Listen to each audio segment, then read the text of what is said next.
Good afternoon. Welcome, everyone. Calling to order the council time meeting Wednesday, April 16th, 2025. Let's start with the roll call, Michelle. Counselor Young, Here. Counselor Belcott, Present. Counselor Fuentes, Here. Counselor Little, Present. and Chair Marshall. Here. Thank you. Are there any amendments to the agenda? Just adding, please add one more executive session for 10 minutes. And that's for potential litigation. Is it the same RCW? Yes, it is. Thank you. No, no No after after action. action on either one. Okay. Thank you. Okay, now open it up to public comment, and just a reminder, it's a 3-minute limit, and please limit your comments to agenda items only. And Michelle is retrieving the sign-up sheet. No, take your time. It's all right. Teresa Hardy. Good afternoon, Teresa Hardy. Addressing agenda item April 9th minutes under council time, legislative updates, under the agenda with no other reference other than other. When council voted 3-2 to ask for an extension from the state legislature, and that Jordan, our political analyst, will work on asking Josh for an extension for the legislature in regarding to the study. Yesterday, I read that many comments came in regarding asking the council to pass the resolution, including not allowing a extension to the study and postponing that study until after the comp plan is done. It seemed as if council failed to take into account the many comments that came in. Yesterday, I shared with you, there were 79 comments that came in after that April 9th meeting when you made that decision. Only about 5 or 6 of those were not in favor of what I just read. The others did not want an extension to the study. And I'm going to read to you a list of the organizations that you failed to take into account when you were looking at who you were going to give that extension for. Monica Zizweta, Climate Action Advisory Group, Environmental Justice Coalition, just finished with that. Don Steinke, Climate Action of Southwest Washington. Nathan Baker, Senior Attorney, Friends of Clark County, Friends of the Columbia Gorge. Susan Hall, Conservation Chair, Vancouver Audubon Society. Jean Avery, longtime forest advocate. From April 7th, you heard from Heidi Cody, Alliance Community Engagement, Joe Zimmerman, Friends of Clark County, David McDonald, attorney, Sierra Club, John Nanny, Chilachi. You heard from all those people from the community, and it didn't seem yesterday as if public engagement was at all important. And what happened with the county's responsibility and obligation to reduce sprawl, protect and enhance the environment, protect our resource lands, and protect and address climate change. It seemed as if during the meeting you were only addressing 2 mayors. There were no other cities involved in the discussion yesterday. There were no other really asking for public engagement. You called up the 2 mayors. When you decided in the willingness of 3 councilors to put us out of compliance, and there was no discussion with anyone else in the community, and one of those cities was La Center, and the planning person came up and said, they're doing it for jobs. We're going to give up our resource lands because they don't have the roads to accommodate it. Thank you. Thank you for your comments.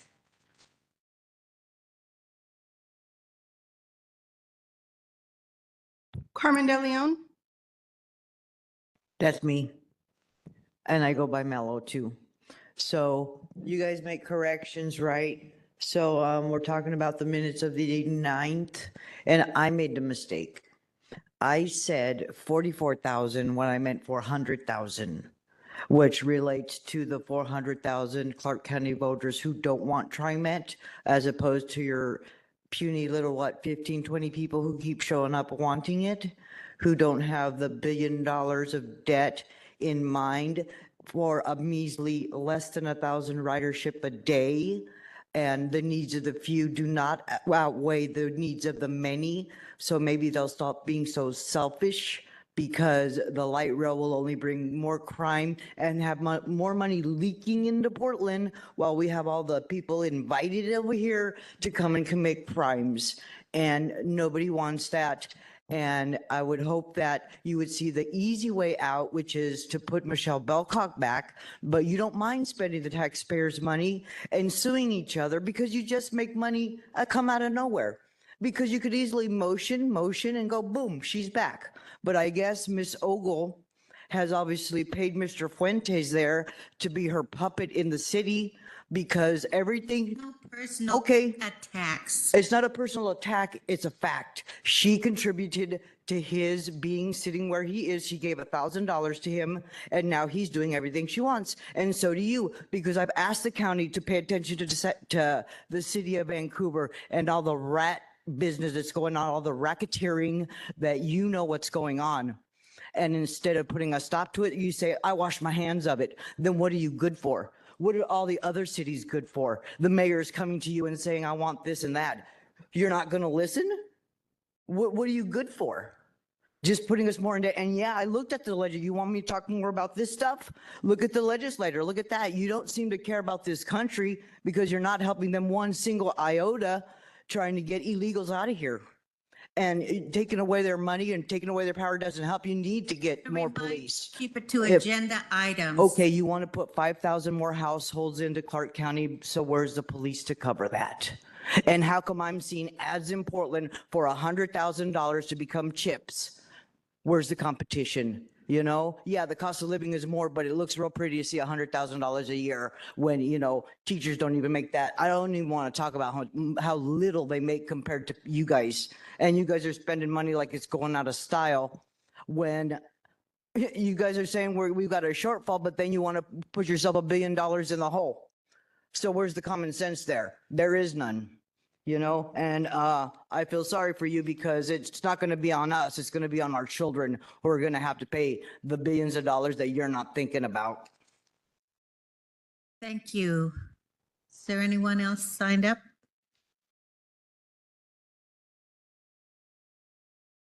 Bruce Barnes,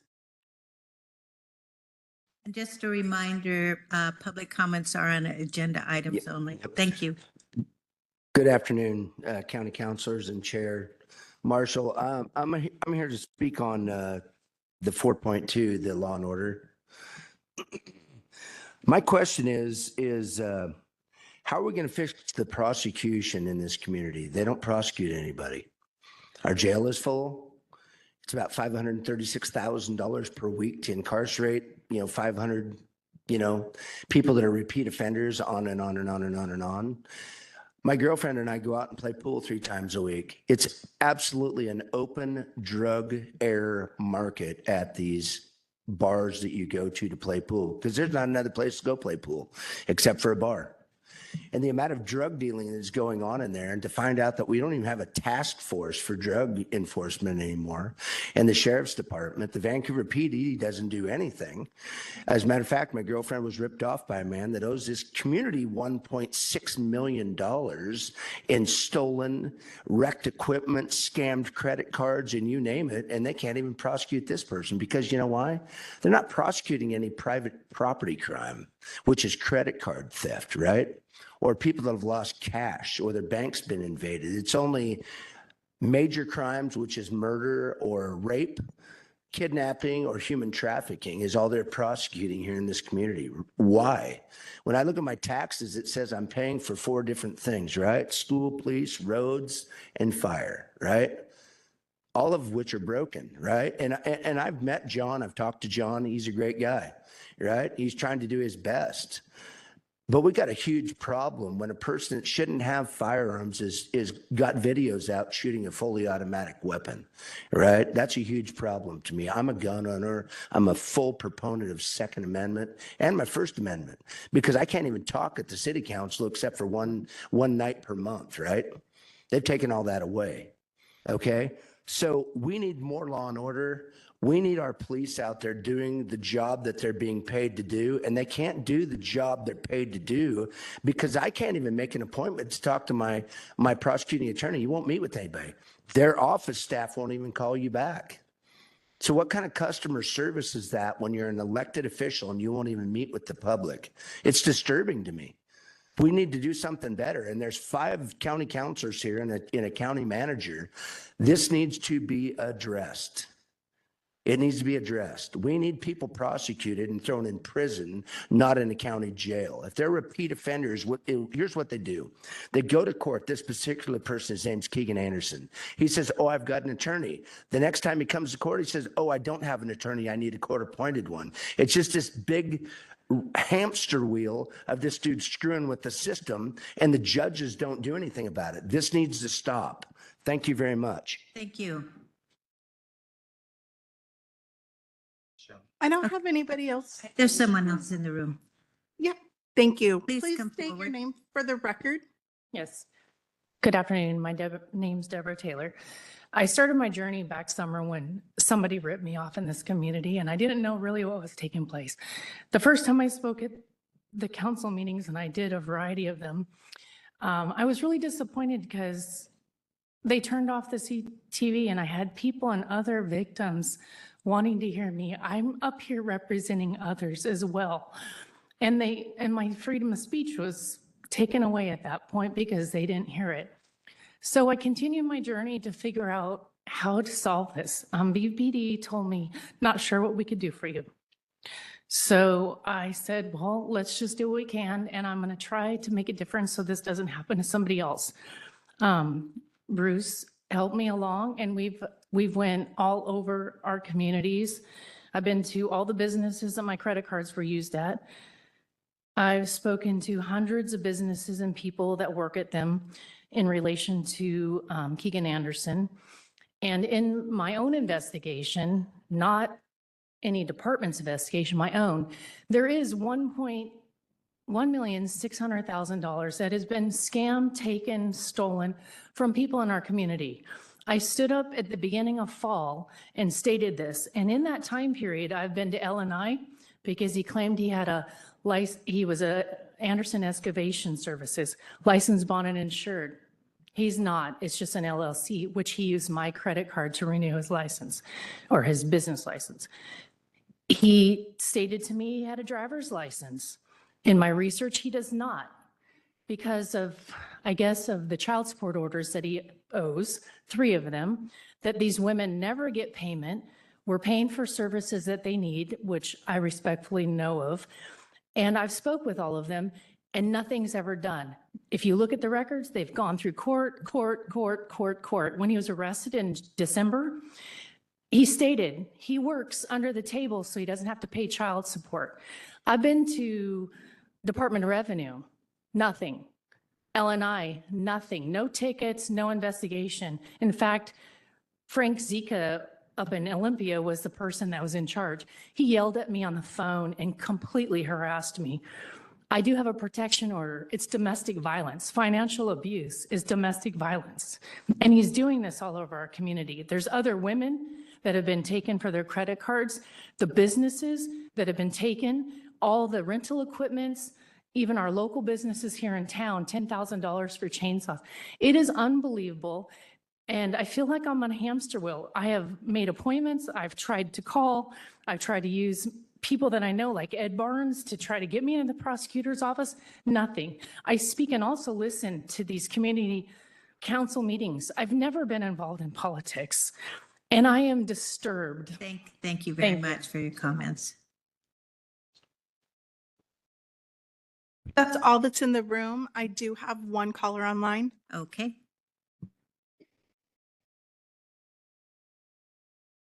Caller, you've been sent a request to unmute. Please go ahead and unmute and state your name for the record and go ahead with your comment.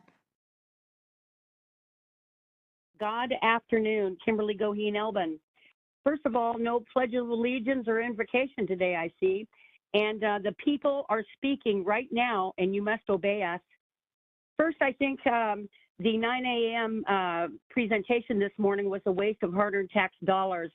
The presenter gave an example of New York and nothing Okay, that just a actually relates to reminder, Clark County. comment on items on the agenda. This is on 4.2, and stop interrupting me. That relates to Clark County, nor had another county that resembles Clark County issues. I absolutely resent this county's unelected county manager having the lead in our law and justice.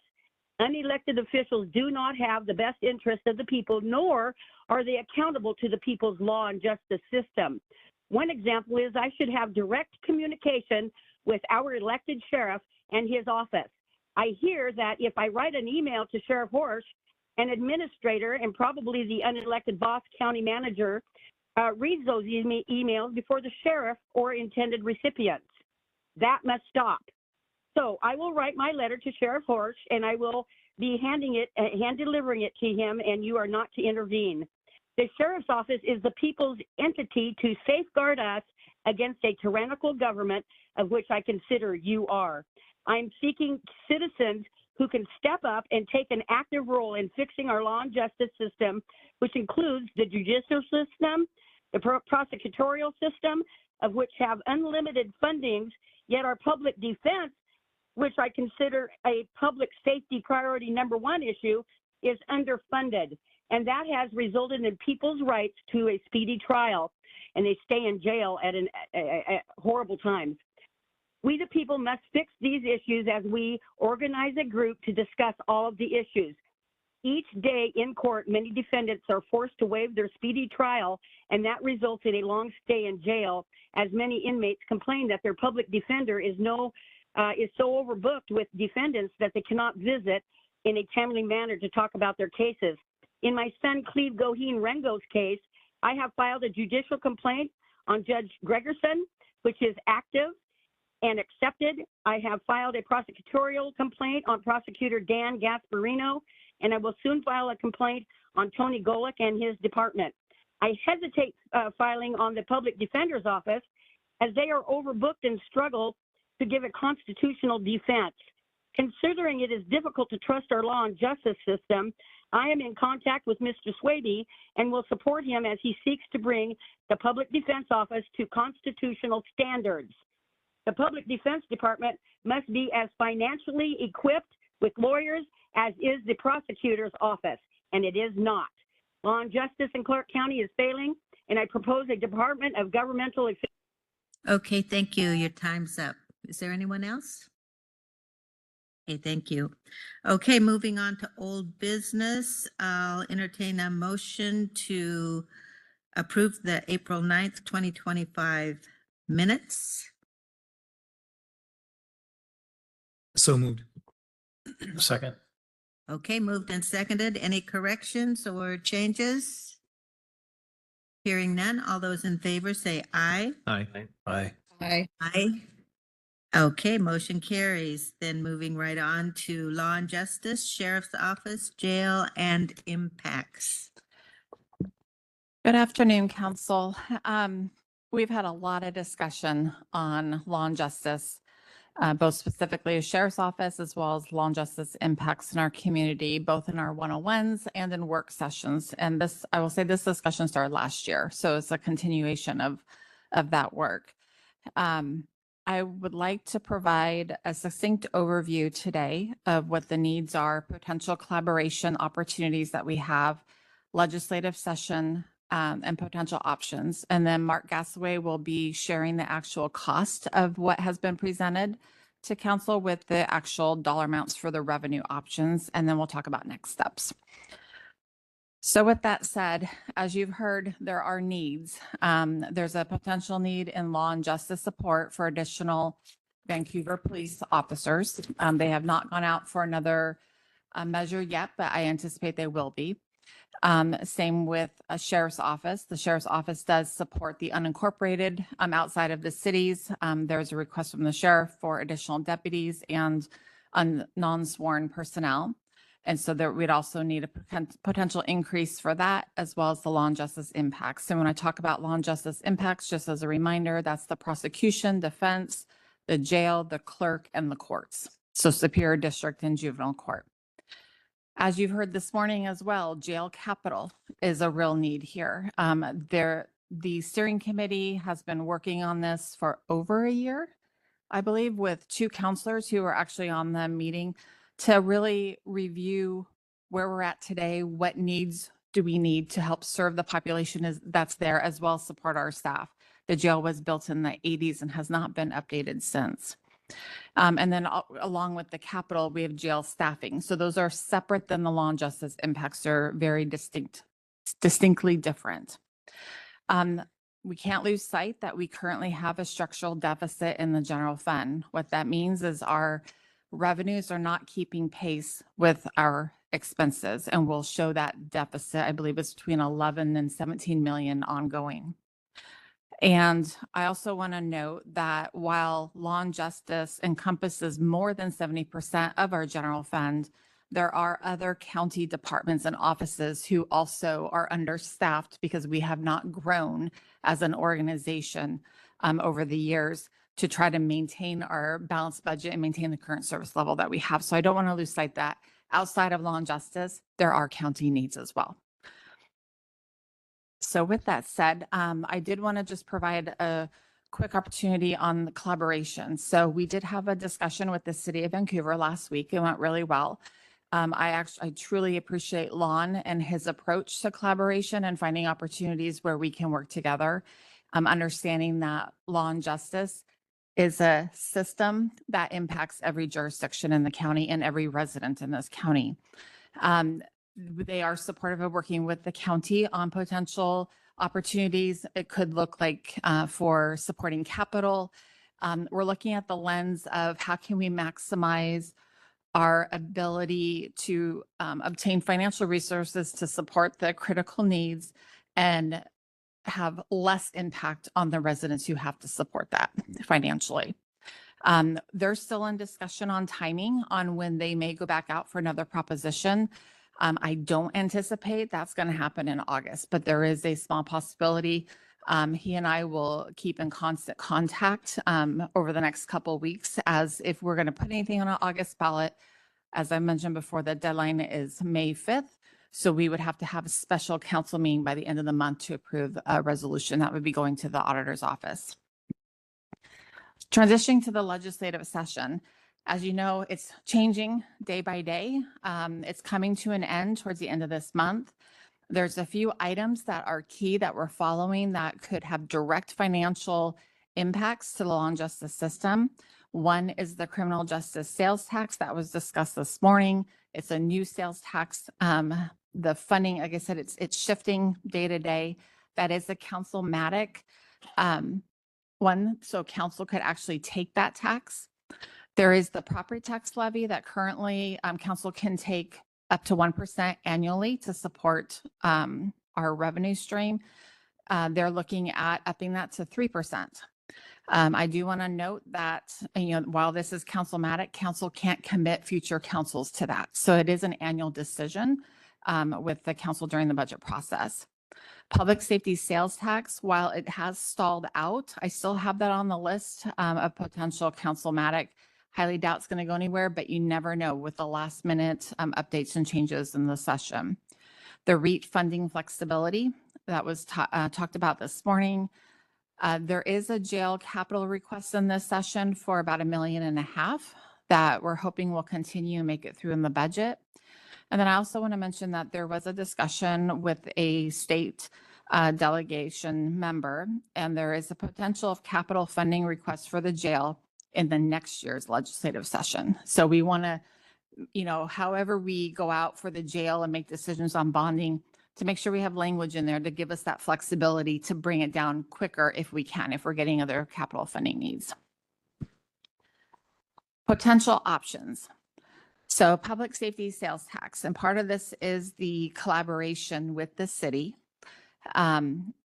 Some of the initial discussions we're talking about is, maybe there's an opportunity where we can provide joint resources, because if you remember, if we take the public safety sales tax, it's split between the cities. So if there's an agreement with the city, they could support the capital for that, which reduces the financial impacts to our residents.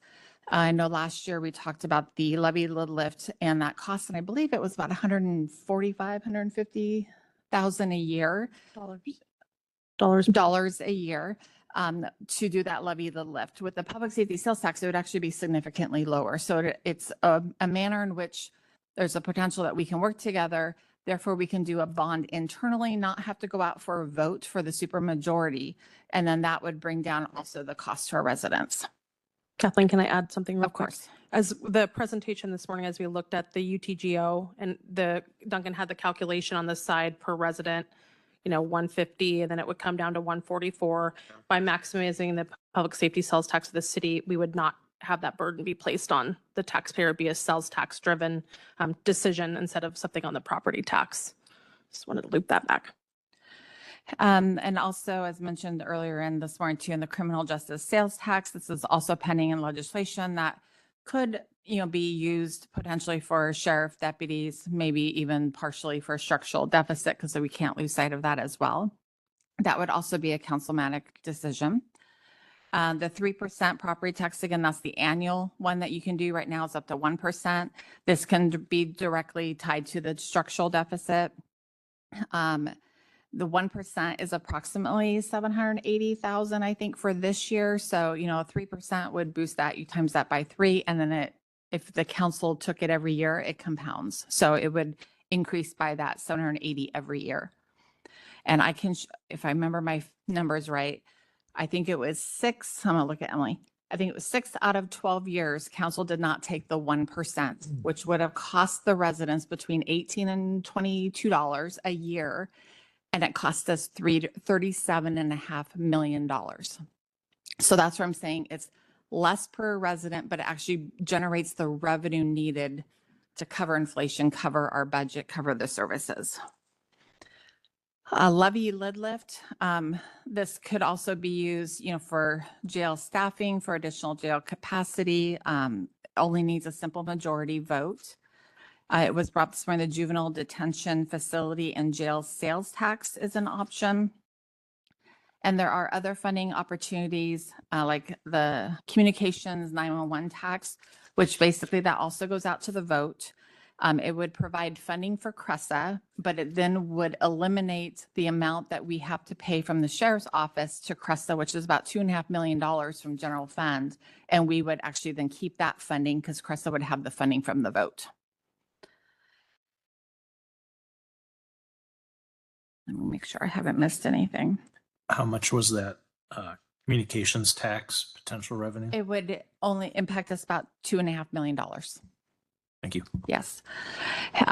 Again, there's a lot of moving parts right now. It's, because we've got legislative sessions, we've got ballot measures, we got a lot of things that are moving on right now. So I will be putting this probably on the agenda next week as well, so we can continue the discussion based on the legislative session and also any information I receive from the city. But with that, I do want to have Mark go over the actual numbers unless there's any questions on these specific topics before we move on. Go ahead, Councilor Fuentes. No. Oh, no. Okay. Any questions at this time? Okay, go ahead.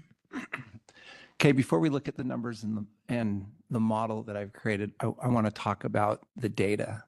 So through the Law and Justice Council process, our departments were asked to generate data. And that data was created by the departments. So the sheriff's office was asked to create the amount of staffing that he would need based on his requirements. And then the courts were, and the prosecutor were asked to generate what staffing they would need based on those requests, either from VPD or from the sheriff's office. So all of that data is coming from the departments. I've received that data and put it into a model to cost it. So if we want to talk data, or if we want to look at drill down into the data, that's a different discussion. Mark, Okay. can I add something to that real quick before you move on? And the jail as well. Sorry, I should add the jail. So the work session we had, I think it was last week or the week before, where the departments came in and gave their presentation, district court, superior court. That's the formula modeling that's going into Mark's costing. So just to tie that together, that's where that justification is from the departments. Correct. And so what I've done is I've taken that data and we've put it into different categories. One, we've looked at the current staffing gap that the law and justice, the court side of it may have. We've looked at what staffing would be needed to support the sheriff should he have an increase of 90 officers, what staffing would be needed to support VPD if they add 80 officers, and then a combined number.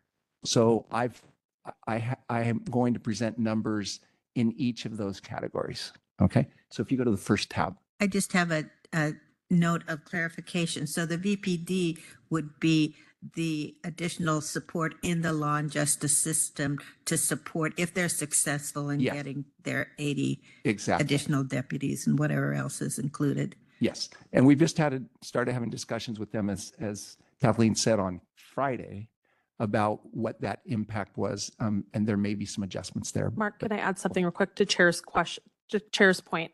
When you get to the felony impact, so Pam talked about that, Chris and Judge Vanderwood in our work session, we do not get cost recovery for felonies. So it's a distinct impact to us, but we don't have any ability to get revenue for that like we do in district court. So just wanted to call that out when we get to that point. Yep.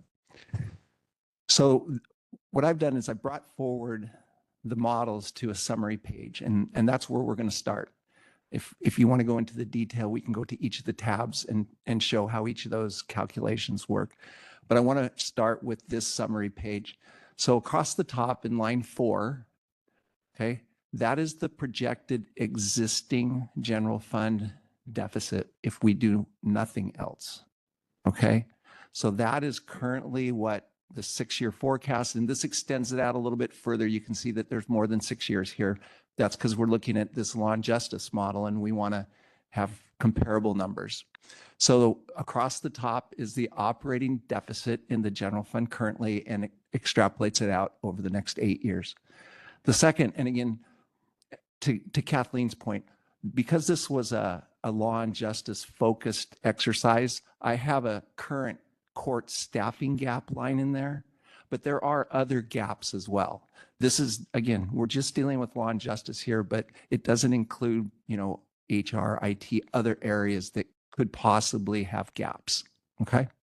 So I've labeled that's a total funding requirement. So again, the operating deficit, should we do nothing else, it's going to be there. The staffing gap, that's currently what the courts feel they would need to just bring them up to operational level. Then the next section is the addition of law enforcement. And you can see I've tried to spell that out so that it's a little bit understandable. So the first line is where CCSO adds 90 new officers, and the cost and the phasing in of those officers. You can see they don't all start in year 1. Okay, and they're phased in over 6 years. The next line is the impact on the courts of having 90 new officers, just the 90. And you can see that again, it's phased in over the next 8 years. The line 11, the green line, is the impact of the courts should Vancouver put out their proposition and it be approved. What will that impact be on the courts? And again, we've asked all this data to be separated. So CCSO, in this line, CCSO does not enter into this discussion. It's just VPD. However, the next line is a combined impact of both organizations adding 90, 80. Okay. And you can see there's actually, if you were to add the two numbers together, it doesn't equal, there's actually some economies of scale should we get that large. And so, the courts have recognized that. The next grouping is the first grouping, the county funding needs plus additional law enforcement. And again, it's pretty self-explanatory. Total county plus CCSO, total county plus VPD, and total county with both of them together. Okay. Let me pause there for a second and see if there's any questions up to this point. Any questions? Yes. Please.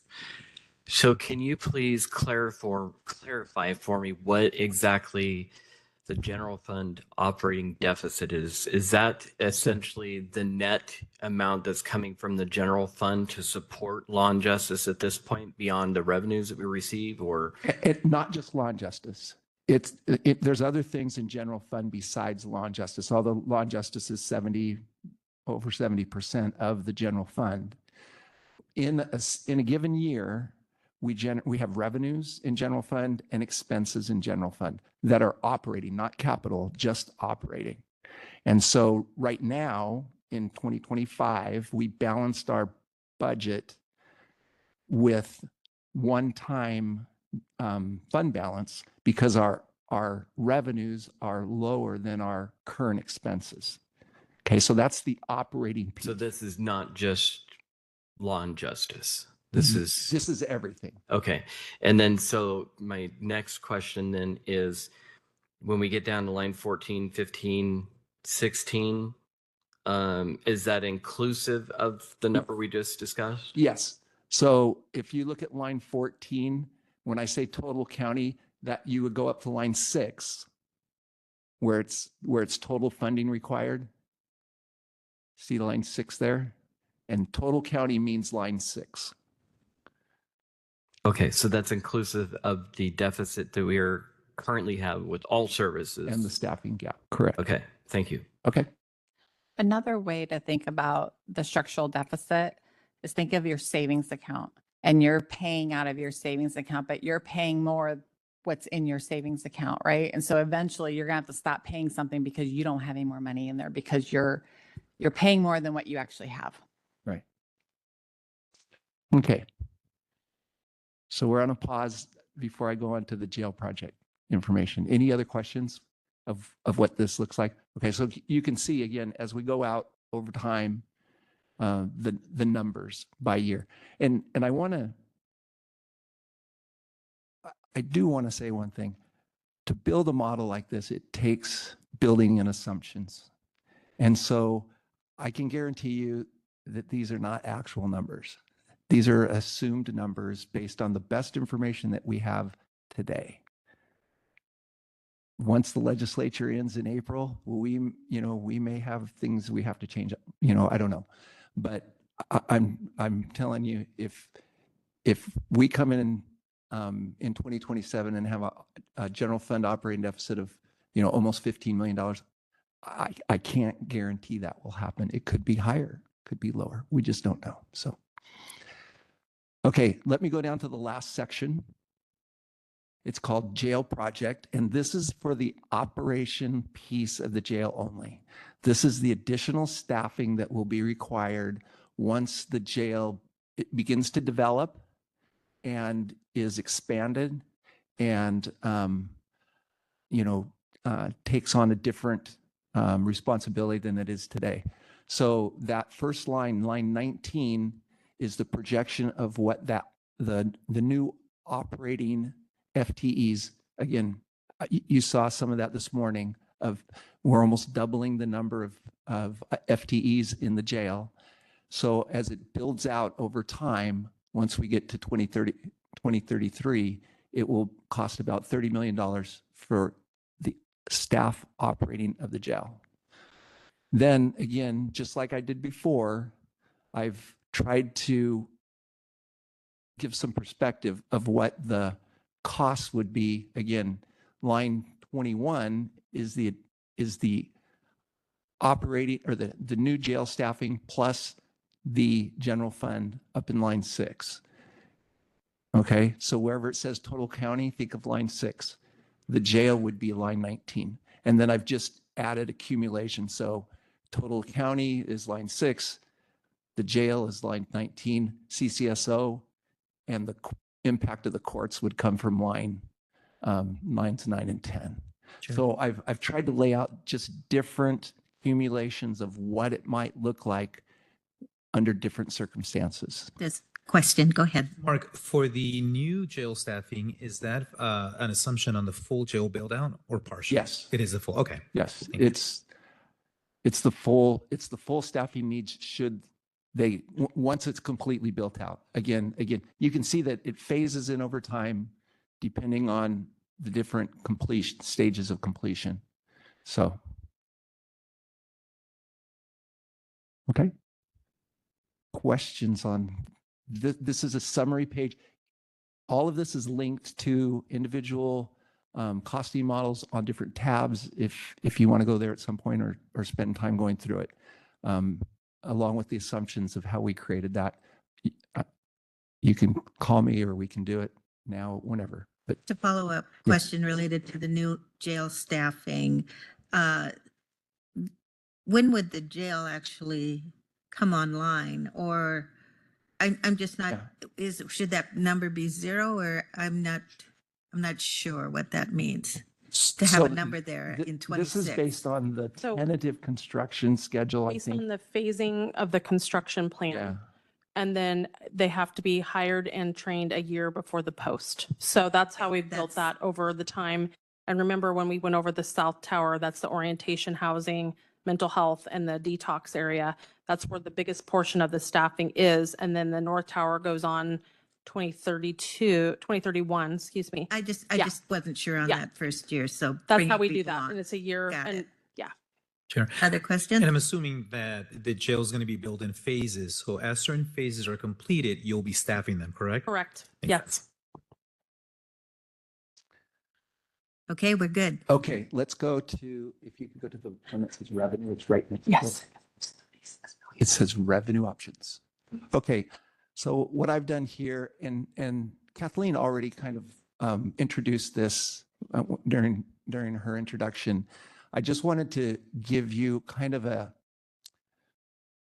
reference point of what some of these revenue options are and what they would build out to be over the same time period as our staffing model.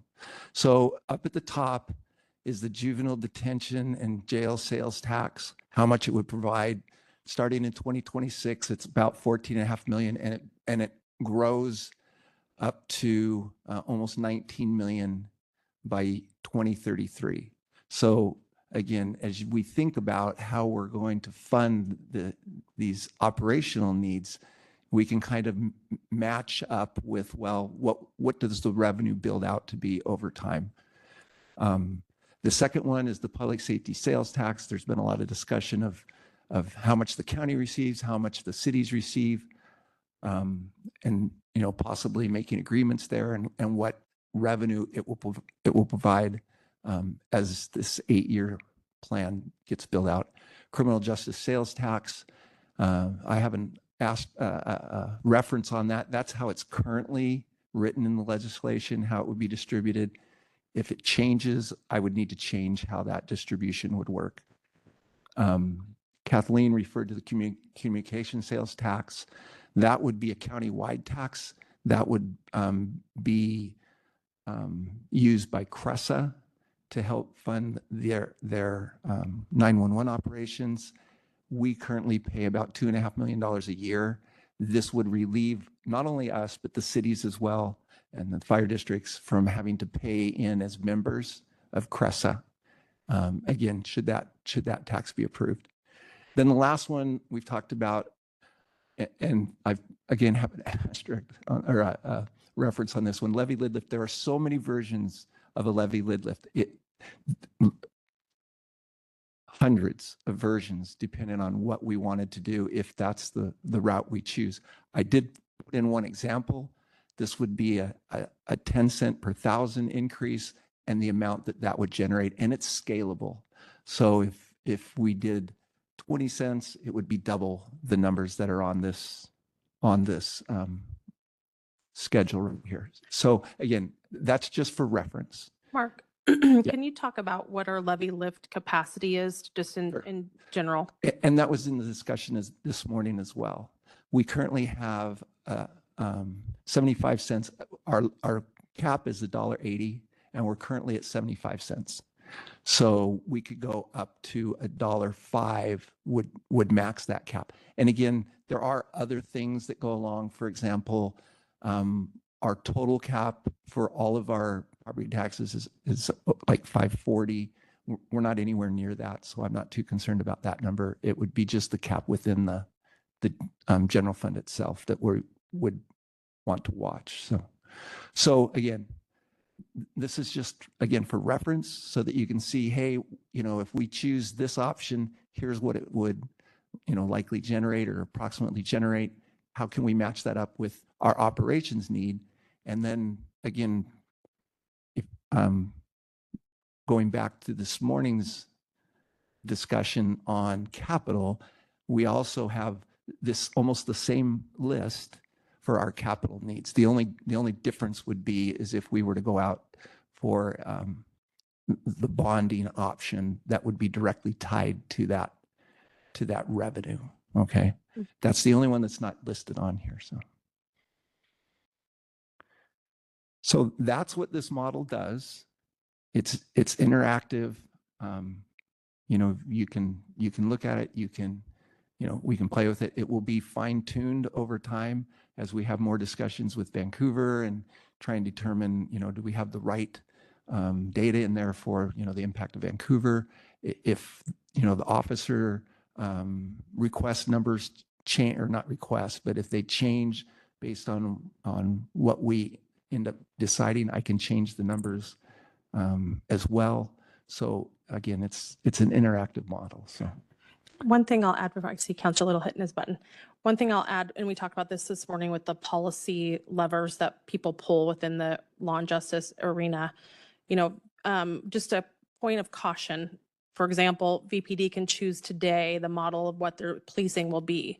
That could change in 2 years with a different chief of police, and then our system takes the impact of that. So just to keep, just a cautionary tale, as Mark mentioned, we're fine tuning those assumptions with the city and getting that kind of scaled in, but that can change. So we have to be prepared for those unknowns that can come down the path. And just remember, this does not include the potential 3% that council could take annually on a budget. And we do have some numbers, we don't have them on this slide, of what the average cost to a homeowner would be on these. And I think that would be beneficial to add that to this slide maybe for next week so that you can actually see, oh, this costs them $3. Oh, this one costs them $20 a year. So we can add that to this. Yeah, I agree with that. Councilor Little, you had a question. Yeah, thank you for this. Just building on my question this morning, say we wanted to just focus on sales tax to try to have the least impact to residents.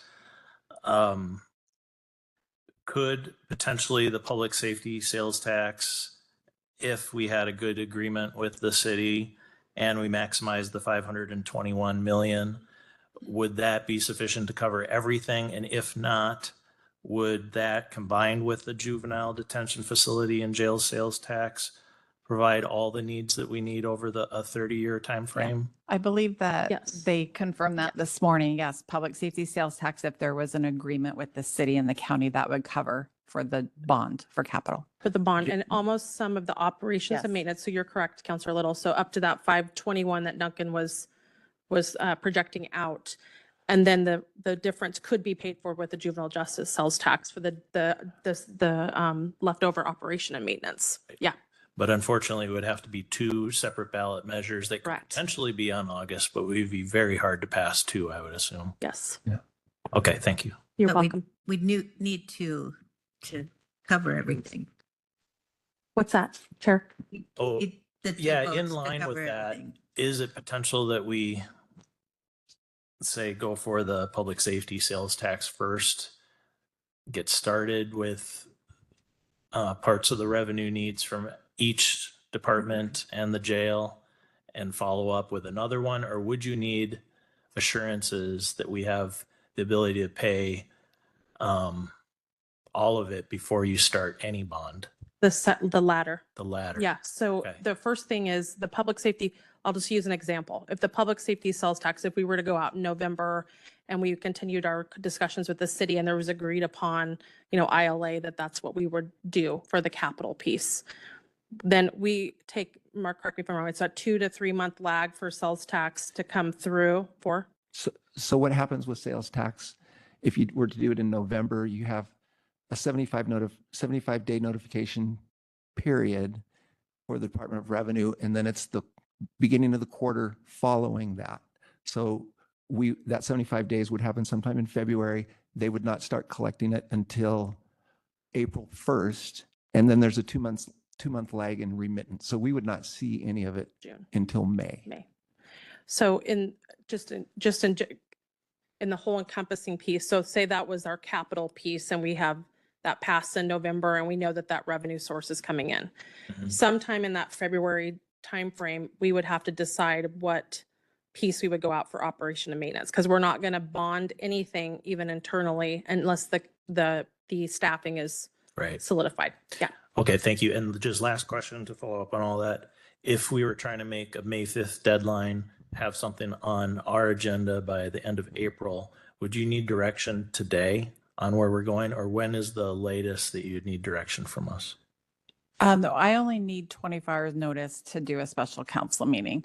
I will tell you from my opinion, if you want to know my opinion, I would not recommend going out in August unless the city puts something on the ballot for VPD, then we need to put something on there or have an agreement with them.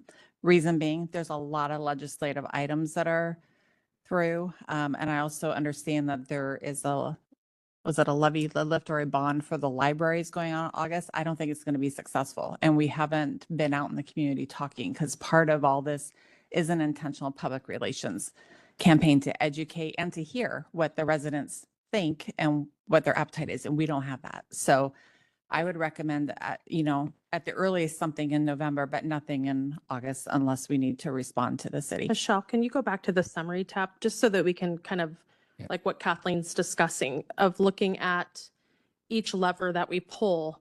VPD pulls their lever, it passes. Well, then we know the impact level of when we're still working that out of what that will be.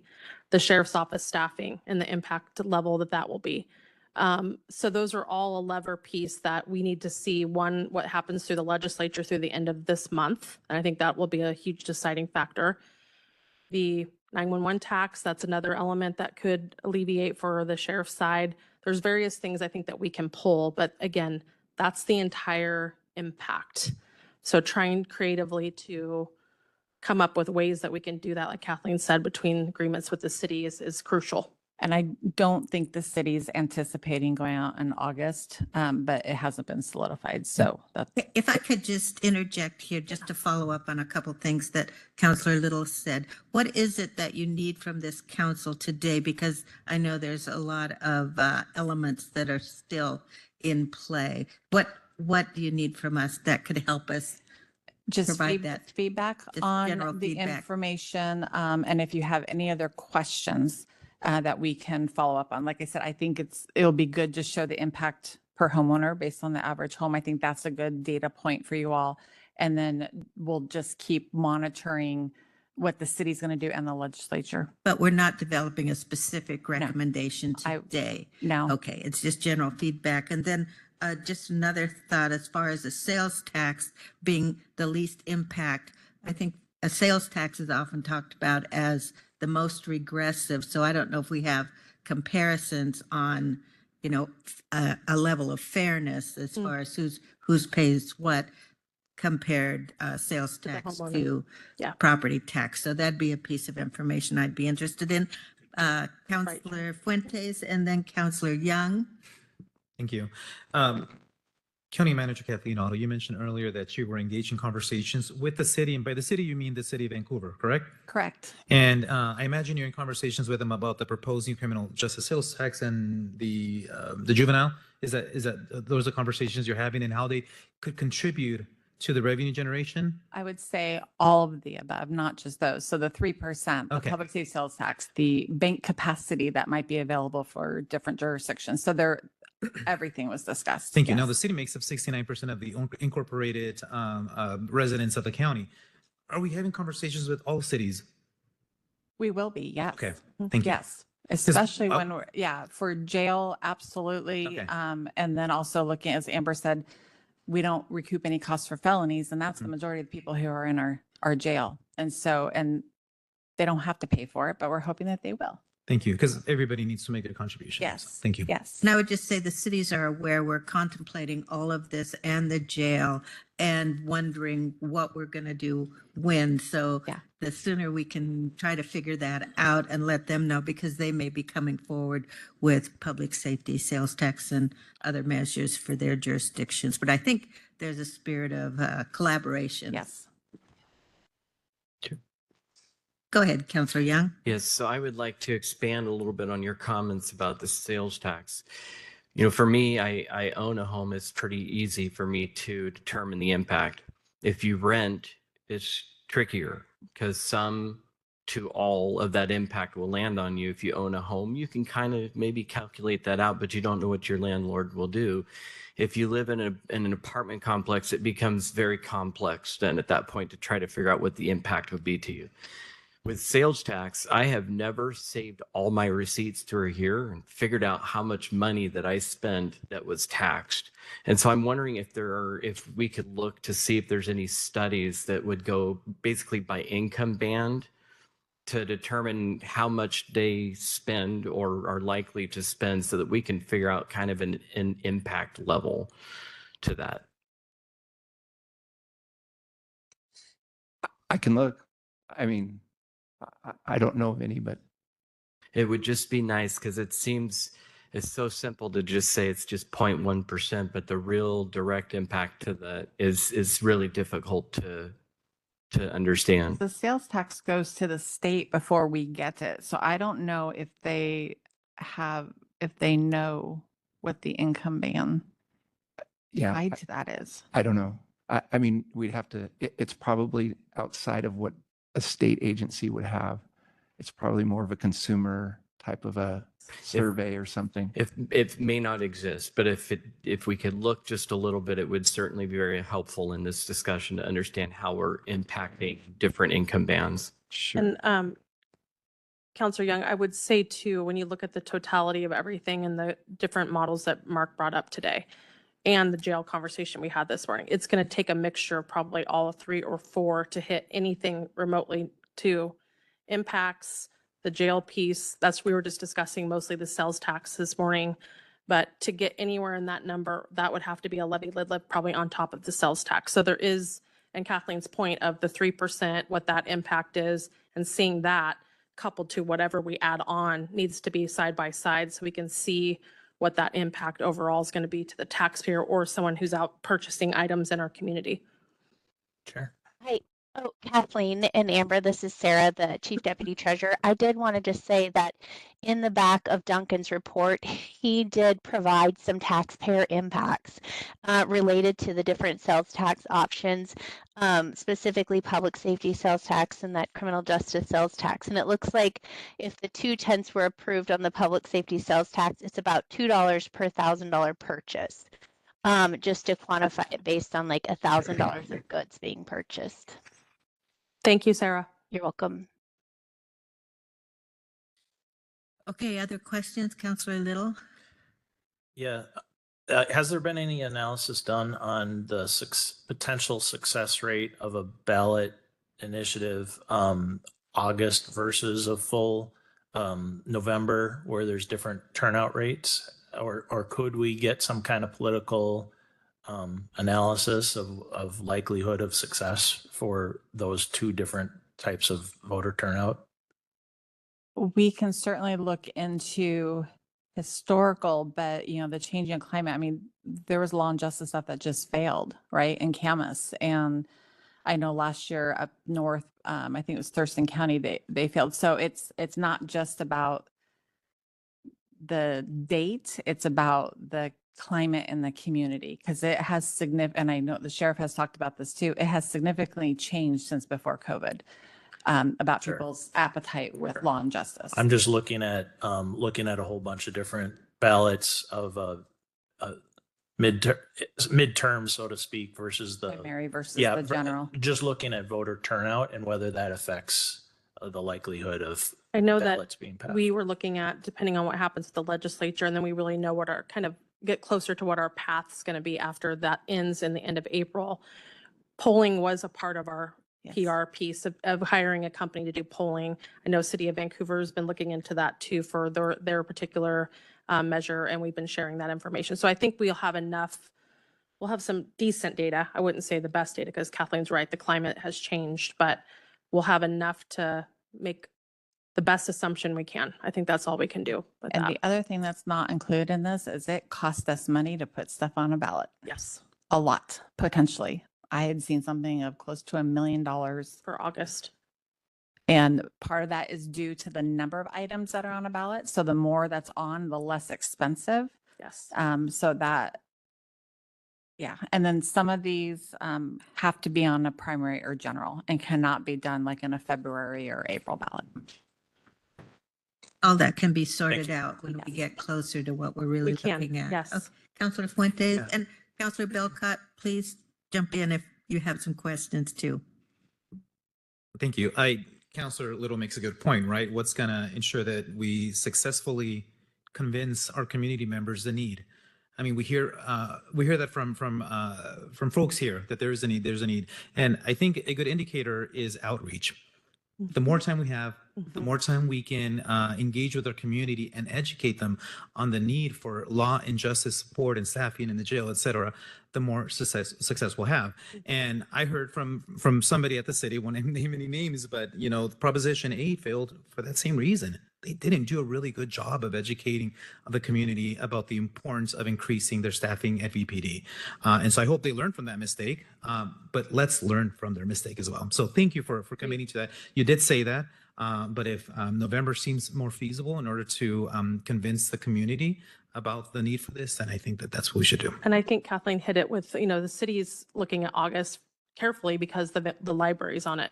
I think whatever we're competing, to your point, Councilor Little, whatever we're looking at competing with, that's going to be kind of it's going to change maybe what you guys decide to do. So I think that will also be what we hear is going to be going out on the ballot as well. And I think it would be, in an ideal world, every city and the county would stand together because this is a county-wide concern and should be a united front. That would be the hope. So when we're doing a public relations campaign, have the city of Vancouver, have the city of Battleground, have all the cities so they understand this has been well thought out. And, we've heard community members, we've heard the people who work in the system. Let's figure this out and support this. That makes sense. And I would just add, some pieces may go forward sooner than others, especially if we might be waiting, hoped for funding through the next legislative session. So there's that timing of each piece of it. Yes. And just one final, and I don't want to keep pushing this one either, but with our deficit, it is crucially important that is covered. And I've said this last year, because if we go out and we cover additional funding without addressing that, then we're going to be hitting the services that people are paying more money for now because it's the same system that's getting that funding. So we need to have that be trued up. Chair. I think Councilor Belcott's got her hand up too. Yes, please, Councilor Belcott. My understanding with Prop 4 failing was a couple of different things. They didn't have a whole lot of outreach, and the outreach that they did, they weren't allowing for very much public comment. So I know that the county, when we have our presentations and outreach with different community groups, we definitely listen and allow that. It seems like some of our struggle in the past has just been notification time and getting the right information to the right places with enough advance time too. And I know the other thing that I heard from Vancouver residents, because I have family in Vancouver, that it was just, they'd had already too many tax increases right before rolling out Prop 4. So I think it all has to just do with good timing. Mhm. Thank you for that. Councilor Young? Yeah, just actually touching on that real quick too, and then I have one other thing, but touching on that, we're going to be experiencing that same sentiment because we're going to be asking the Vancouver voters to pass these taxes. So that's going to be a challenge in and of itself. I forgot what my question or my thought was. Well, that was a good thought. And when it comes back around, you can, oh, Yes. there you go. Yes, I was going to say a personal touch is better than anything. So neighborhood association meetings for the council. And I don't know, I know there's certain restrictions on what the county government can do. I don't know if the county staff can present at all of the neighborhood associations. We can present facts. Facts. Yes. And if, as soon as we have something on the ballot measure, we'll make sure that we have what you can and can't do. Okay, so Um, we can tell them what we're proposing, but we can't Yeah, I try believe to if there's convince something them. on the ballot, you can't be like encouraging and stuff, but I'll work with legal to make sure that we Okay. have that right guidelines think- for you. What the role is for electeds that could be different than, Mhm. probably different than staff, or at least it was in Oregon, maybe different in Washington. Other questions or?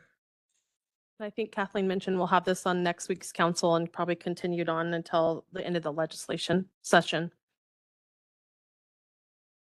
Okay, and then getting that, what the impact is to the folks who will be paying would be a good thing to be able to Yes. weigh that. Yeah, we in- have that information. Yeah, Mhm. good. I know that gave us pause last time. And it's good to have our eyes open on that score. Okay, anything else? No. If you have any other questions or think of any other data points, please let me know ahead of time and so that we can get that for you or be prepared to have that discussion. Thank you. Well, I was wondering, how, and Dave, you don't have to come up, but as far as the CRESA, funding for CRESA, and if that's That's something that's desired by CRESA. I believe so, but I believe to put that on the ballot measure, it would take county council's approval to do that. Right. Okay. Dave, am I correct? It's been discussed every once in a while at CRESA. I don't think anybody has any heartburn over that, but Well, Dave's coming up, so let's give him a chance to chime in directly.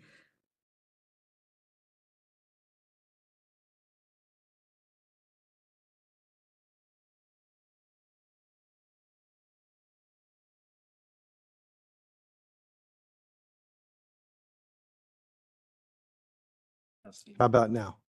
Oh, I think I managed to turn it off the first time. I'm Dave Fuller. I'm the director over at CRESA. And one of the things that our board has been looking at is the emergency communication sales tax, the up to 0.2%. It's a county-wide tax. It would actually have to be something that you as the county council would put on the ballot. That revenue can be used for anything related to emergency communications on the dispatch side. Right now, you have the 911 excise tax that can be used only for 911 call taking. And that money can't be used for dispatch or radios, whereas the sales tax could be used for anything related to communications, operations, facilities, infrastructure, essentially all of the operations associated with CRESA that's not call taking. The advantage of it is that it would let us offset all of the user fees that we currently bring in. Right now, in 2025, that would be about $7.5 million that would be able to go directly back to our users. About 2.5 million for the county, about 4 million for the city, and then the rest of the agencies, whether they're law or fire, all of their user fees would be governed by that. In addition, it would allow us the opportunity to support their capital. So we have about $30 million in infrastructure related to the radio system. That 0.2% or 0.1% would be able to support all of that infrastructure needs.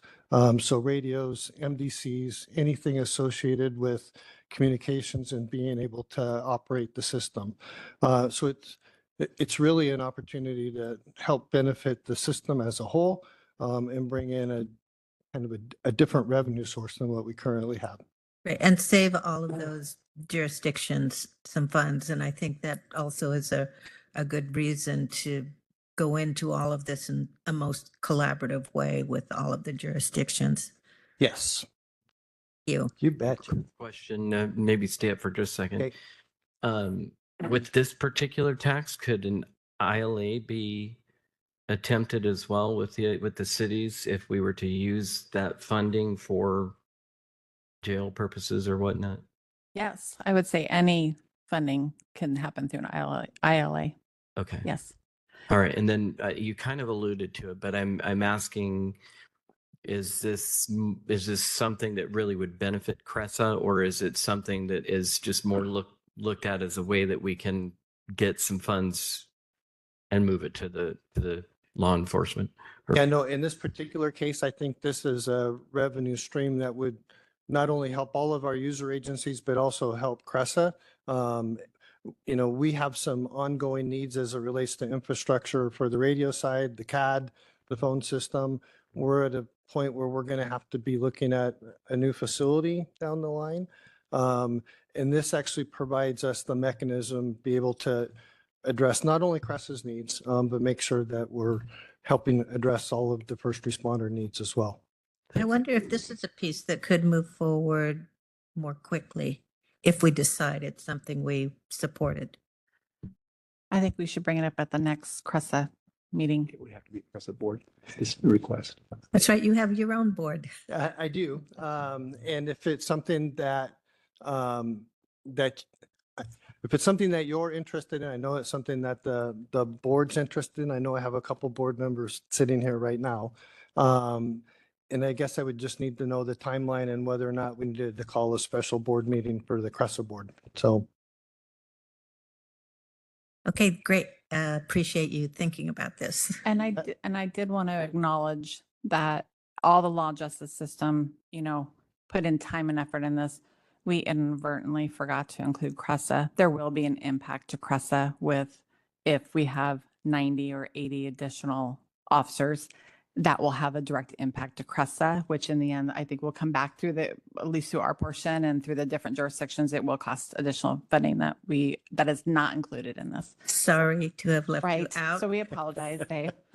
But maybe an additional reason to move this forward if we're able to, and if the council was supportive. Thank Terrific. you. Thank you.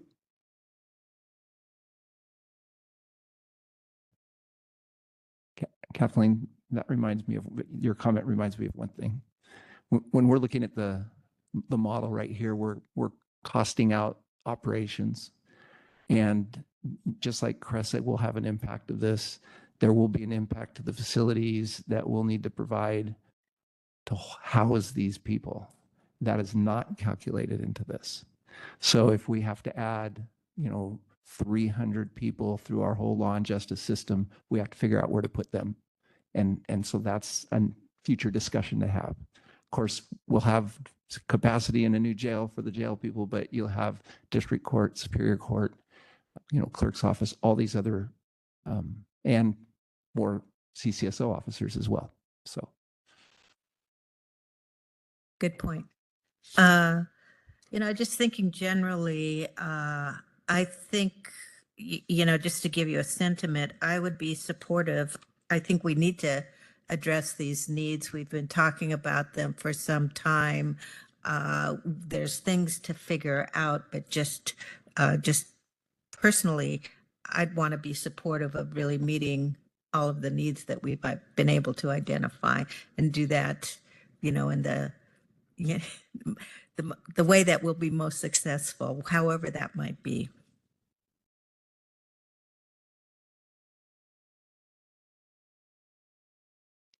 Okay, any other questions, thoughts, direction, advice? Think we may be good. Thanks very much. Thank you.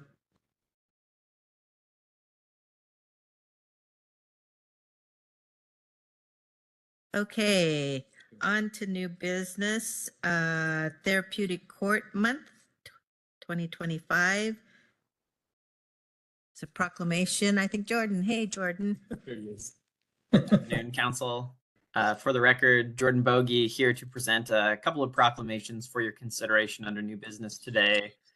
The first one is Therapeutic Court Month. This is one that the county has done the last couple of years, but May is Therapeutic Court Month, and so we've gotten this request to celebrate all the great work that our therapeutic courts do, and this will be read likely at the May 6th council meeting.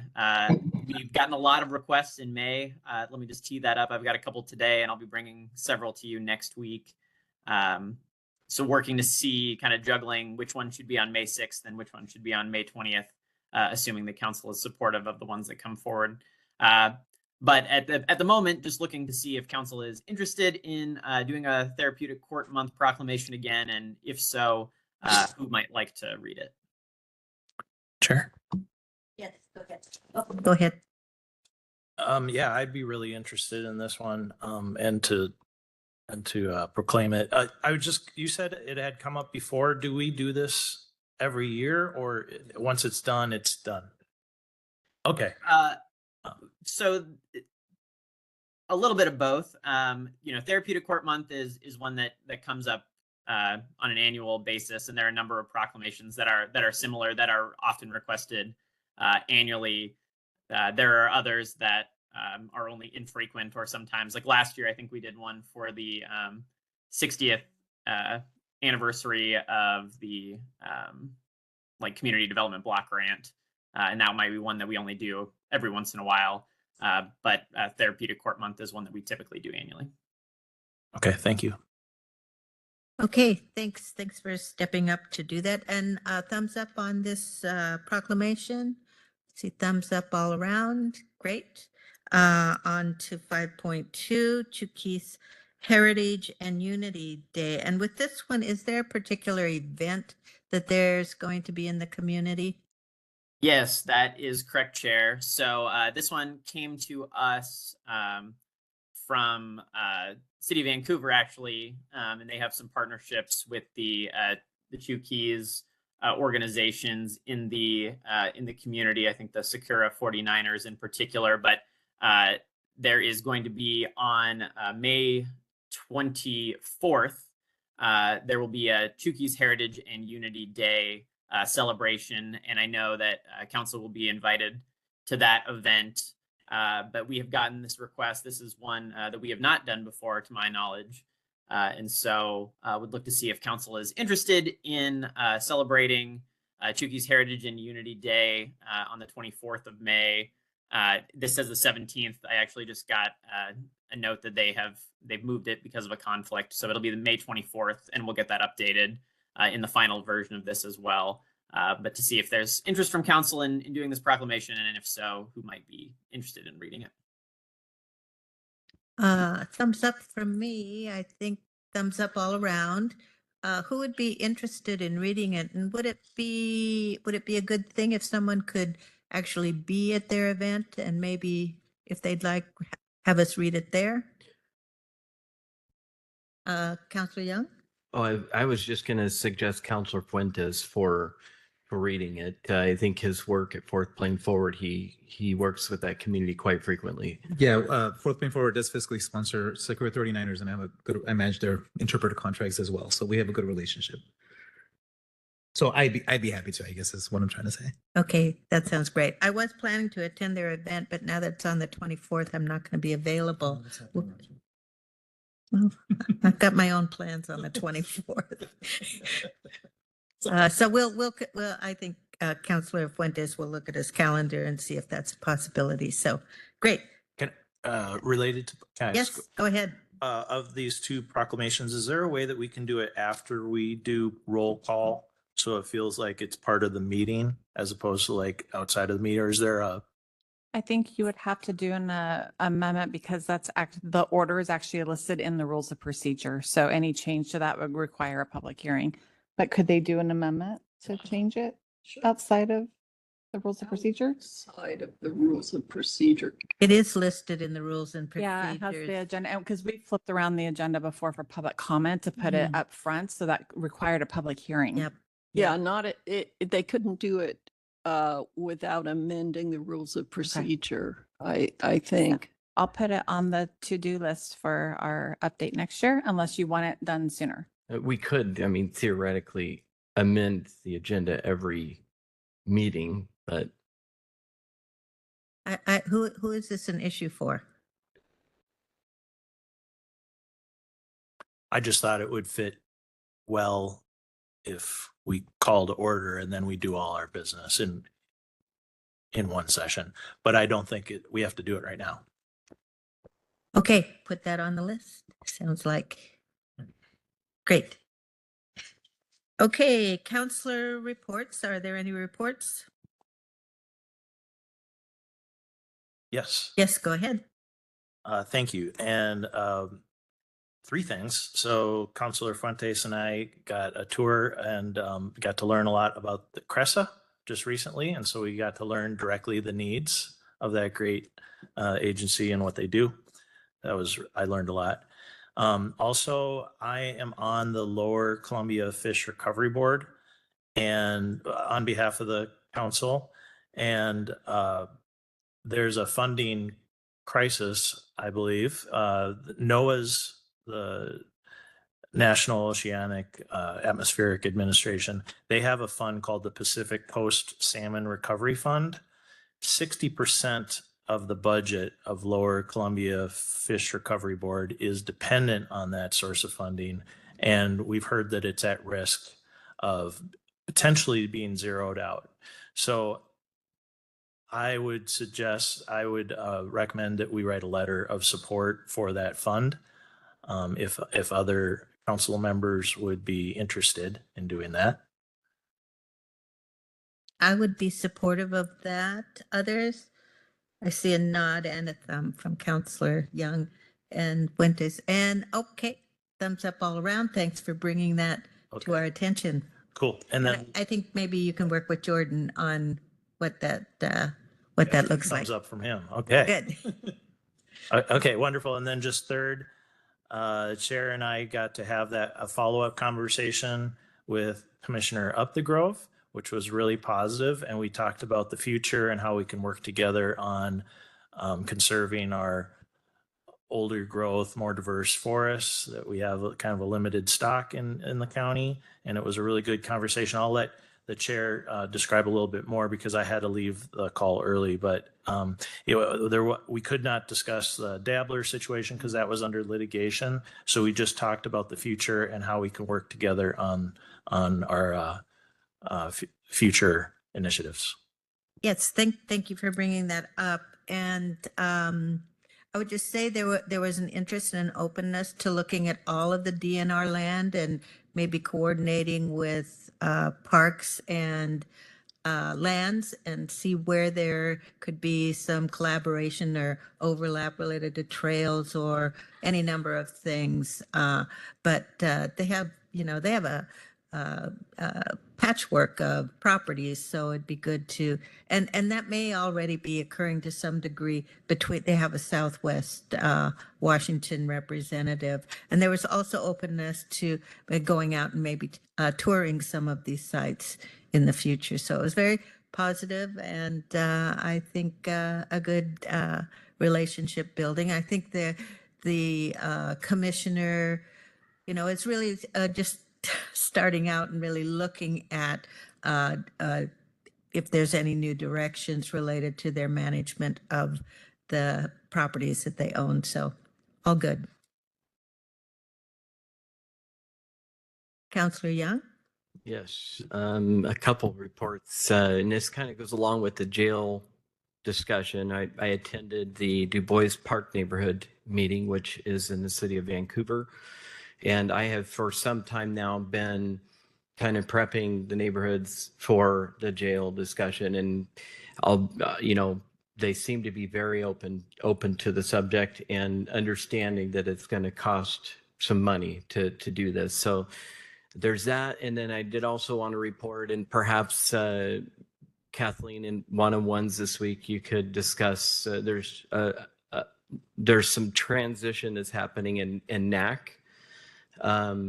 They're looking at just essentially potentially reorganizing into a little bit different of a group, but That's the neighborhood association. yeah. Leaders of each of the neighborhood associations for the county come together. That's what the NAC is. But So please go ahead. it may be a difficult time for the group. There's anytime you're looking at something major, it's difficult. You have different viewpoints on different things. So anyway, I just wanted to say that I support that group, and however they choose to move forward, I look at them as an asset to the community and appreciate the work that they do and combined effort to try to be a voice for all the neighborhoods. Is it that they're looking at their wanting to revise their role, and is there a role for this council to play in any of that? I'm looking at the county manager. You know, I know that some of them have requested some changes in their bylaws. I have not seen the latest request, so I'm not sure. They've had some turnover in the leadership. They had somebody who moved out of town and are looking at turnover. So, yeah. Well, I agree. I think it's all of the neighborhood associations and the NAC leaders coming together provide a great communication link for us. Any other reports? Okay. Work session requests? I don't have anything new today, but I did want to let council know I did talk to the city of Vancouver, and they're more than happy to have the annexation work session with council. So we've got a lot of work sessions coming. So we're trying to find the best time for them to join. Okay, and we have the fireworks work session scheduled. When would that be coming up? Just to give everybody a heads up to think about that. It is scheduled for May 7th. Okay, so it's coming right up. And will the fire districts be involved, or will it just be the fire marshal? What's that look like? It's normally just the fire marshal that shares the data and the law, and what, if council wanted to change what is allowed, we can certainly reach out to all the fire departments if council chooses. We're more than happy to do that. I would suggest that. I know a number of them have talked to me about some of their concerns, and I usually hear from them right after the 4th. yeah, Please tell your council to change it because it impacts all of them. there's a lot of communication that Yes. occurs then, but I think it's been definitely on their radar. So I think So if they there's- could just be invited to come and share. Do you any want them? thoughts. Do you want them to have any presentation or data available outside of what we get? I think from that would be Cressa? great. Okay. Or recommendations. If that's possible. Or being available for questions would be great. Yeah, and I will say, when you guys start having that conversation, you're going to see a lot of public input on this. A lot. We learned last week that Cressa's busiest evening is 4th of July. Yes, and yeah. I think the fire departments and the police department, yeah, it's a busy day. Well, there's a busy days leading up to and even after. So, yeah, but I think it'd be great to have the fire districts invited. Thanks. Okay, policy updates. There's Jordan again. Hey, Council. Again, for the record, Jordan Bogey, Senior Policy Analyst. I've got a handful of legislative updates for you today. The first one, just wanted to let you know that the Columbia River Gorge Commission funding support letter that Council requested last week went out to the delegation as well as the folks in the Senate and the House budget negotiators. So they all have that available. Wanted to give you an update on Senate Bill 5696. This is the bill that would allow for mental health sales tax to be used for capital construction costs. That bill has now passed the House and the Senate and awaits the governor's signature. So it looks like that is going to be going through. It passed the House 96-1. So strong bipartisan support. I think it was unanimous in the Senate. Great. 56. Go ahead. Thank you. In that case, when would be the next opportunity for us to give a recommendation on direction for funding through the Mental Health Sales Tax Committee? For the bridge people. I feel For the like bridge that direction had already been given, if there was an opportunity to provide some Is that clear? funding for capital. I don't know if we need to revisit that, but I feel like that was distinctly expressed. Okay, great. I see nods. Yeah, the Okay. direction that I'm working under, I think from the last time that we spoke about this, is that yes, if there was an ability to do capital costs, that is what the city of Vancouver would prefer, as much of the funding be made available for capital as possible. And I think council had agreed with that and given direction if that was possible. So that is what I'm working under, and what I will be moving toward, working with the city of Vancouver for funding for the bridge shelter once that gets the governor's signature. I still have a couple of questions related to that. As I think with a lot of our capital, there's a certain number of years to that it's dedicated for. And if the bridge shelter is 10 years, I'm just wondering how that comports. And if the fund, you know, whether or not county residents can be served beyond, what was it, 4 years? I think 4 years was described.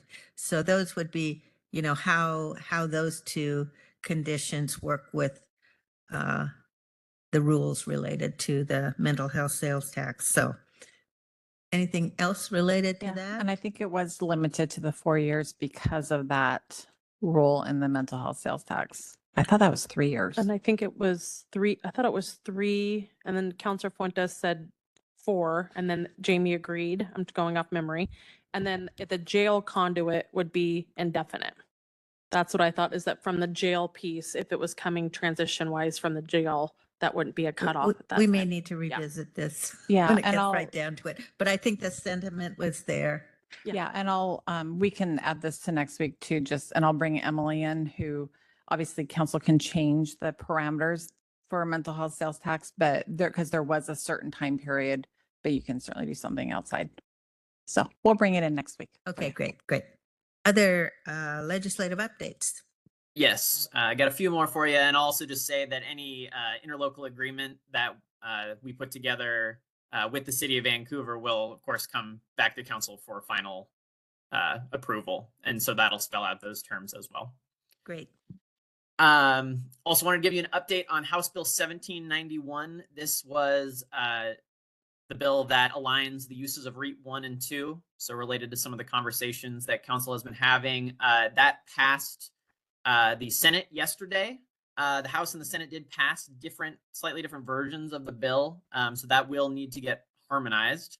But that bill is moving forward, and I know that we are hoping to be able to have that flexibility to align the uses of both types of REITs. So that's good news there, and we'll keep council apprised of where that lands. And then wanted to give an update on the comprehensive plan extension request. We've submitted that to some different delegation members to see who might be able to champion that. I know specifically we've been talking with Senator Harris and Representative Stonier and seeing if they can help us get it into the final budget document. I did want to ask, in light of council's discussion yesterday and direction on the DEIS, I just want to make sure that council still wants to continue with the request for the extension in the budget. Go ahead, Councillor Little. Yeah. Is there any political calculation on length of time and likelihood of success? I think the request was 18 months, and I didn't know if that was still the ask, and whether 12 months is more likely to get included or not. So it kind of depends on where we're starting from. So it's a year extension from the current due date. It is an 18-month extension from the original June 30th due date. So it spells it out in the draft amendment. The due date would now be December 31st, 2026. And so in terms of political capital, we always knew this was going to be a tough lift. In my conversations with Josh, he was expressing that he was pleased with how responsive our delegation is, in trying to at least address the county's desire here. I think there's going to be a genuine effort to see if this can get added, but it is difficult. The legislature typically does not like to add policy components to the budget bill. That doesn't mean they don't break that rule. It's just a matter of whether it rises to the level of being able to get that exemption for the county. So my sense is that the odds are still fairly low of getting any extension, but we are pushing forward with that, and just want to make sure that with the direction the council provided yesterday, that's still what y'all are interested in. Thank you. And we still are trying to have it added to that other bill where there are 6-month extensions, or we have given up on that one?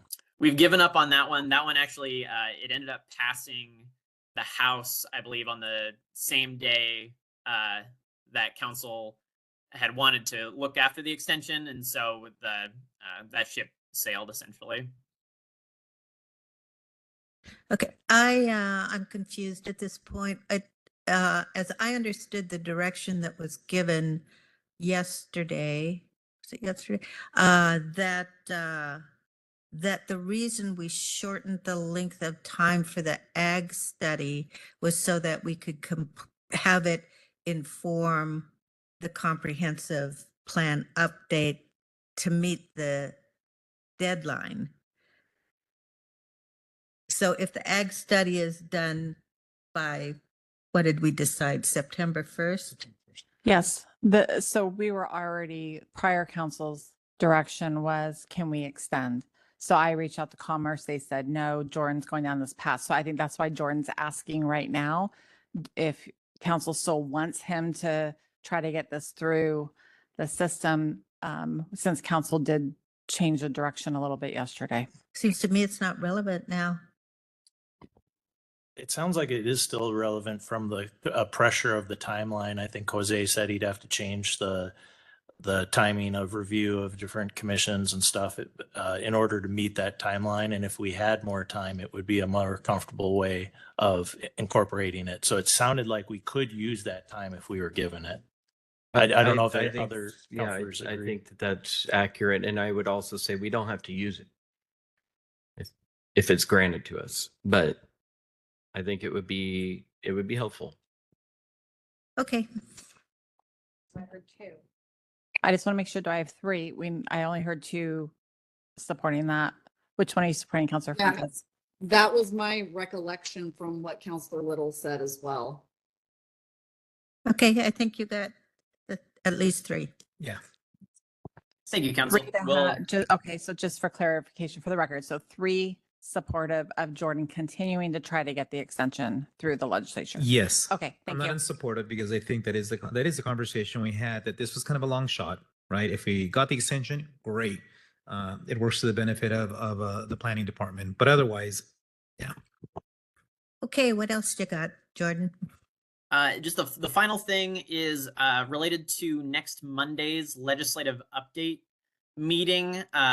Josh let me know that he has a conflict at our current 10 a.m. meeting time, and was curious if council might be able to move either to between 8 and 9 a.m.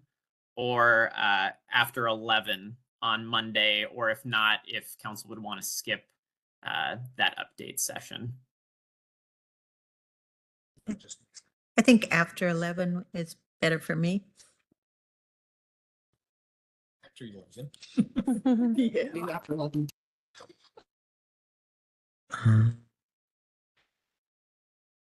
Eight o'clock, 7 o'clock, 8 in the morning works for me too, but after 11 works as well.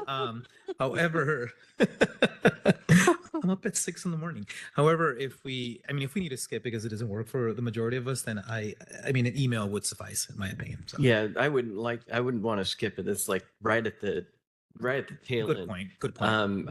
8 would be preferably to me, but I could do 11 if that's what works for everyone else. 8 is better for me. Pardon me, 8 is better for you? It is. It's the only time I have that day. All right, it sounds like 8 it is. How about you, Councilor Belcott?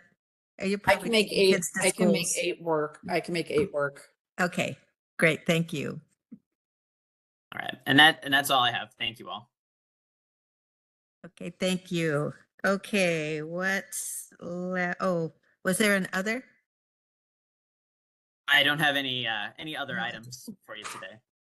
Okay, next, we'll be going into executive session, 9.1, potential litigation, RCW 42.30.110, paren 1, paren little I, for 10 minutes. And 9.2, potential litigation, same RCW, and again for 10 minutes, no, after action. So that would take us right to 3 o'clock, or do you want 3:05 for a little break? 3:05 for a detour. 3:05 it is. Okay, thank you. We'll return after executive session.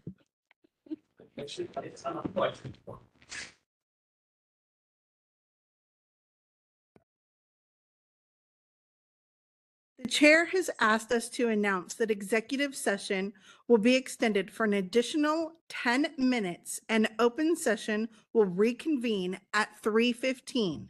Thank you.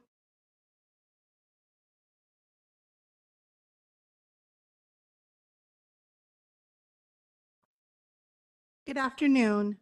The chair has asked us to announce that executive session will be extended for an additional 15 minutes. An open session will reconvene at 3:30. Thank you.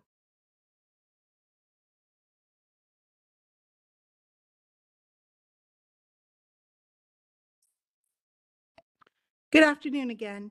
The council chair has asked us to announce that executive session be extended for an additional 5 minutes. Open session will reconvene at 3:35. Thank you.